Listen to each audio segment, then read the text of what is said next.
కామారెడ్డి జిల్లా కేంద్రంలో నా జన్మదినం సందర్భంగా 80వసారి రక్తదానం చేసే అవకాశం నాకు లభించింది.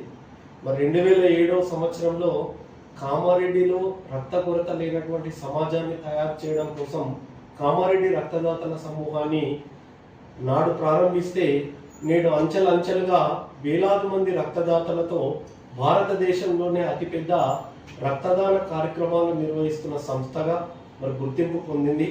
మరి మానవ జీవితానికి సార్థకత కేవలం సేవా మార్గమే. ఆపదలో రక్తం దొరకక ఎంతో మంది ప్రతిరోజు చనిపోతున్నారు. తలసేమియా బాధితులు కావచ్చు, గర్భిణీ స్త్రీలు కావచ్చు, రోడ్డు ప్రమాద బాధితులు కావచ్చు, ఎక్కడో ఒక చోట ప్రతిరోజు రక్తం అవసరం ఉందని మాకు చాలా మంది ఫోన్లు చేస్తున్నారు. వారికి కావాల్సిన రక్తాన్ని రక్తదాతల సహకారంతో అందజేస్తున్నాం. తలసేమియా వ్యాధితో బాధపడే చిన్నారులు నిజామాబాద్ ఉమ్మడి జిల్లాలో 250 మంది ఉన్నారు. తెలంగాణ రాష్ట్రంలో 8,000 మంది చిన్నారులు ఉన్నారు. వీరి ప్రాణాలను కాపాడాలంటే ప్రతి 15 రోజులకు ఉపయోగించే రక్తం వారి జీవితాంతం అవసరం ఉంటుంది. అలాంటి చిన్నారుల కోసం రానున్న రోజుల్లో మరిన్ని రక్తదాన శిబిరాలను నిర్వహిస్తాము.